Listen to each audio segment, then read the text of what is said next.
Viewers, நாங்களோட Lakshmi. நீங்கள் பார்த்துருக்கிறது 0 லக்ஷ்மி. என்னடா annual day போனாங்க, மூச்சையங்கானா பேச்சையங்கானான்ட்டு ஒரு சிலரோட மைண்ட் வைஸோட ஒரு சின்ன பிரேக் ரெஸ்ட்டு தேவைப்பட்டுச்சு. வீட்லேயே எல்லாம் அரேஞ்ச் பண்ணோம். 2-3 நாள் அப்படியே போட்டபடியாக இருந்தது. இன்னும் செஞ்சுட்டு தான் இருக்கேன். சரி, விஷயத்துக்கு வரலாம். நேற்று ஆனுவல் டே ஃபங்க்ஷன் ஒரு 10:45 பக்கம் தான் வீட்டுக்கு ரிட்டன் ஆனோம். ரொம்ப ஸ்பெஷல். நான் கூட வந்து ஒரு ஹாலில் அது மாதிரி வைப்பாங்கன்னு நினச்சேன். ஓப்பன் ஸ்டேஜில் வச்சுருந்தாங்க. ரொம்ப ஸ்பெஷல் ஃபீலுங்க. ஸோ வெயிலெல்லாம் குறைஞ்ச உடனே ஃபஸ்ட்டு மேமோட சூப்பரான ஸ்பீச்சு, எங்கள் கார்த்திகாலட்சுமி மேமோட ஸ்பீச் எப்போவுமே எனக்கு எப்படி தோணும் அப்படின்னா, ஏதோ நம்ம டவுனாக இருக்கோம், குழந்தைய வளர்த்துறத பற்றி யோசிச்சுட்ருக்கோம் அப்படின்னா செம்ம எனர்ஜெட்டிக் கொடுக்குங்க. அடுத்து நம்ம எப்படி அந்த குழந்தைய வளர்த்துறது அப்படிங்கிற ஒரு ஐடியாவும் கிடைக்கும். அவங்க ஸ்பீச்சுக்கு எப்போவுமே நான் ஒரு பெரிய ரசிகை. சரி, இந்த இடத்துல விஷயத்துக்கு வரல. உங்களோட டான்ஸ் பர்ஃபார்மன்ஸ் எப்படி இருந்தது அப்படின்னா, இதோ ஃபஸ்ட்டு வந்து மேமோட ரிப்ளை எனக்கு அவங்களே எனக்கு சொன்ன விஷயம் என்னென்னா, அவங்க dance really awesome, just 2 days wow ma'am. என் அக்கா பொண்ணு சொன்னது, சித்தி செம எனர்ஜி அப்படின்னு சொல்லியிருந்தா.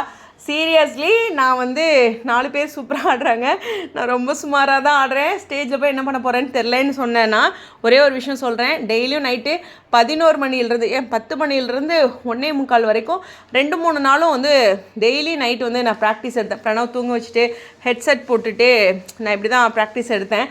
ஸோ அந்த ப்ராக்டிஸோட ரிசல்ட்டு தான் அவங்க 2 பேரும் சொல்கிறது. சீரியஸாக அவ்வளோவா டான்ஸ் வராது அப்படின்னு சொன்னேன். நானும் அவங்களுக்கு ஈக்குவலாக ஆடினதும். எனக்கு பொதுவாக குத்து நல்லா வரும், பொதுவாக குத்து வரும், மற்ற மாதிரி இந்த நளினம்லாம் வராது. பட் ஆனால் அந்த குத்து நம்ம நல்லா பண்ணதுனால இன்னும் பெஸ்ட்டாக தெரிஞ்சிருச்சு எல்லாத்துக்கும். ஸோ அங்கே ஒவ்வொருத்தரும் மாஸ்டர் வந்து கையெடுத்து இப்படி ஒரு தம்ஸ் அப் சூப்பருங்க அப்படிங்கிற மாதிரி அவர் சொன்னதாக இருக்கட்டும். அப்புறம் அவங்க எல்லாருமே மேம்லாம் கூப்பிட்டு சொன்னாங்க. அப்படியே எனக்கு நைட்டில் வானத்தில் பறந்துட்டு இருந்தாங்க. ஆனால் உங்ககிட்ட என்னை ரிவீல் பண்ணாதனால அந்த வீடியோ போட்டு காட்ட முடியல. உண்மையாலுமே சொல்லணுன்னா ப்ரௌடாக இருக்கேங்க. உண்மையுமே ரொம்ப ஹாப்பி. அதுவும் பிரணவ் பார்த்திங்கன்னா செம்ம கோஆப்ரேஷன் கொடுத்தான். அந்த அவனை ஒவ்வொரு இடத்துலையும் நான் கொஞ்சணும். ஓகேவா, அந்த என்னென்ன சாங்னு நான் சொல்கிறேன்.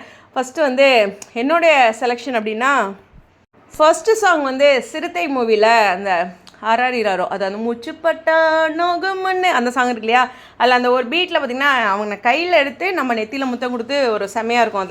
அதெல்லாம் வந்து பிரணவ் செம்மையாக கோஆப்ரேட் பண்ணிப்பார். ஒவ்வொரு இடத்துலையும் அவனை கொஞ்சம் மாதிரி இருக்கும். அப்போல்லாம் அழகாக சிரிப்பான். அது ஸ்டேஜ்லேயுமே ரொம்ப அழகாக இருந்தது. சீரியஸாக என்னோடய டான்ஸை பார்த்து பாராட்டினவங்க. பிரணவோட அந்த ரியாக்ஷன்ஸ் எல்லாமே க்யூட்டாக இருந்துச்சு அப்படின்னு சொல்லியிருந்தாங்க. அப்புறம் 2வது சாங் அப்படிங்கிறது அழகு குட்டி செல்லம் அப்படின்ட்டு. ஸோ அந்த சாங்கும் செம்ம எனர்ஜெட்டிக்காக, அது முழுக்க பிரணவோட கோஆப்ரேஷன் ஃபுல்லாக இருக்கும் அந்த சாங்கில். அதுலேயும் ஃபுல்லாக வந்து பிரணவோட கோஆப்ரேஷன் செம்மையாக இருந்துச்சுன்னு சொன்ன மாதிரியே நான் என்னுடைய கூட இருக்க குட்டீஸ் எல்லாமே அழகாக பண்ணியிருப்பாங்க. ஏன்னா நாங்கள் ஸ்டேஜில் நிற்கிற மாதிரி பேரலாக குட்டீஸும் எங்களுக்கு கோஆப்ரேட் பண்ணால் தான் அந்த எஃபர்ட் எல்லாம் போட முடியும். அதில் நல்லா இருந்துச்சு. அடுத்து இது என்னோடய செலெக்ஷன் தான், வாயாடி பெத்த புள்ள.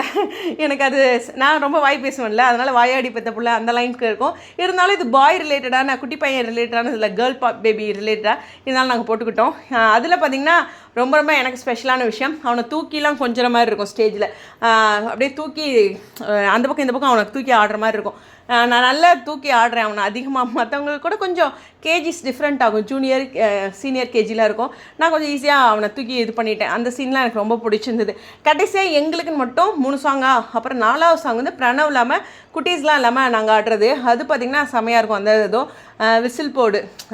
ஸோ இது வந்து விஜயோட சாங்கு. ஸோ என் நண்பி என் நண்பா விசில் போட்டு செம்மையாக இறங்கி குத்திட்டோம் எல்லாருமே.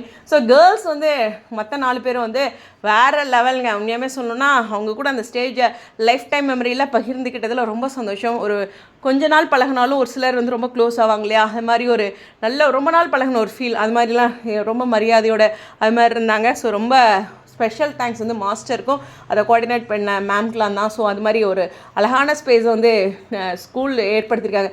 இது எனக்கும் பிரணவுக்கும் மட்டும் இல்லை, ஸ்கூலுக்குமே பேரண்ட்ஸ் கிட்ஸோட ஃபஸ்ட்டு டான்ஸு. ஸோ அதில் ஒரே ஒரு டான்ஸ் தான் அதில் நான் பார்ட்டிசிபேட் பண்ணது அப்படிங்கிறத ஒரு ஹிஸ்ட்ரியை ஃபஸ்ட்டு ஸ்டெப்பில் எடுத்து க்ரியேட் பண்ணியிருக்கோம். போன வருஷம் ஃபஸ்ட்லேருந்து ஆரம்பித்தோம் அப்படின்னு எங்களை ஒவ்வொரு முறையும் நினச்சி சொல்லுவாங்க அப்படின்ட்டு.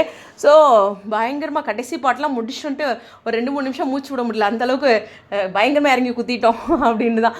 ஸோ பிரணவோட டான்ஸு சார் என்ன பண்ணார் அப்படின்னா, ஃபஸ்ட்டு போய் நின்றுட்டான். என்னடா அது போச்சு, எல்லாரும் ஆடுறாங்க, அவர் நின்றுட்டே இருந்தான். அப்புறம் ஒரு இடத்துல எல்லோரும் குதிப்பாங்க, அந்த இடத்துலேருந்து பிக்கப் பண்ணிட்டான்.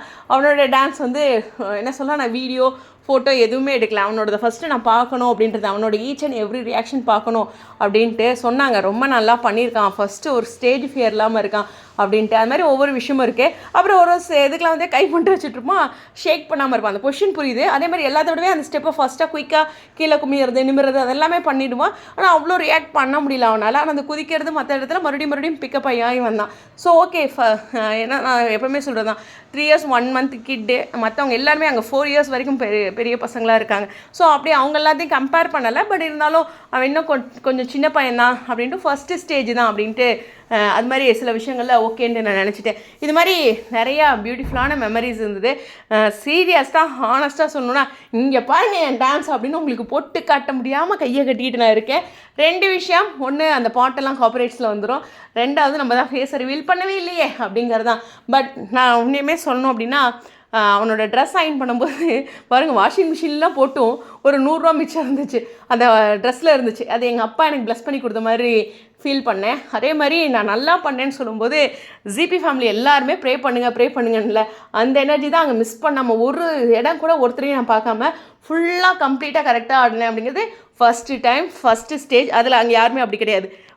ஃபஸ்ட்டு பர்ஃபார்மன்ஸ் அப்படின்ட்டு எல்லாத்துலேயும் நான் பயப்படாமல் ஆடினேன் அப்படின்னா உங்களோட ப்ரேயர்ஸ் தான். சீரியஸாக என்னை டவுன் பண்ணி நான் பெருமையாக சொல்லலை. சீரியஸாக எனக்கு ஒன்றுமே தெரியாமல் நான் அவ்வளோ பண்ணது எனக்குமே ப்ரௌடாக இருக்குது. நான் இன்ஸ்டாவில் போட்ட ஒரு போஸ்ட்டு தான், இந்த பர்ஃபார்மன்ஸ் நல்லா பண்ணலைன்னா எனக்கு டான்ஸ் வரலைன்னு ஒரு ஃபுல் ஸ்டாப் வச்சுருப்பேன். பட் இந்த இடத்துல வந்து ஒரு கமா கொடுத்துட்டேன் அப்படிங்கிற ஒரு விஷயம் தான். அது மட்டும் இல்லை, ஏன்னா எப்போயுமே ஸ்டிச் பண்ணி தான் நான் ட்ரெஸ் வியர் பண்ணுவேன். நான் ரெடிமேடில் போனதே இல்லை. என்னோடய காஸ்ட்யூம், அந்த அம்பர்லா கட்டு, அந்த கொஞ்சம் ஓரளவுக்கு அந்த வைலட் கலர் பிரணவ் கூட இருக்கல, அது நான் தான். அந்த காஸ்ட்யூம் வந்து எல்லாருமே ஃப்ரீ ஹேரில், தோடு வந்து 45 ரூபாய்க்கு தாங்க தோடு வாங்கினேன், கோல்டு தவிர வாங்கினதே இல்லை. அந்த காஸ்ட்யூம் வந்து நல்லா இருக்குது, ஏன் இது மாதிரிலாம் போட மாட்டேங்கிறேன்னு எனக்கு பிடிச்சவங்களாம் எனக்கு ரொம்ப சொன்னது, என்னை மாற்றிக்கிற மாதிரி ஒரு ஸ்டேஜாக இருந்தது. சொல்லணுன்னா ஸ்கூலுக்கு ஒரு பெரிய தேங்க், என்னையும் மாற்றிருக்காங்க. பிரணவ் என்னை நிறையா சேஞ்ச் பண்ணியிருக்கான். மீண்டும் புதுசாக பிறந்து அவங்க கூட வளர்ந்து வர மாதிரி இருக்குது அப்படிங்கிறது தான் உண்மையான விஷயம். ஸோ உங்ககிட்ட ஹாப்பியாக அந்த விஷயத்தை ஷேர் பண்ணதில் ரொம்ப நன்றி. ஏதாச்சும் இம்பார்ட்டண்டான வீடியோஸ் இருந்துச்சுன்னா நான் ஈவினிங்குள்ளே எல்லாத்தையும் பேசுகிறேன். ஓகேவா? ஓகே, புரியுதல்? ஸ்டேடியம். இதை மீண்டும் ஒருக்கா சொல்கிறேன். உண்மையாகவே பிரணவ் வந்து அவன் அடிக்கடி சொல்லுவான், நான் மாப்பிள்ளை மாதிரி இருக்கணான்ட்டு, ராஜா மாதிரி இருந்தாங்க. உங்களுடைய கருத்துக்கள். ஸ்டேடியம்.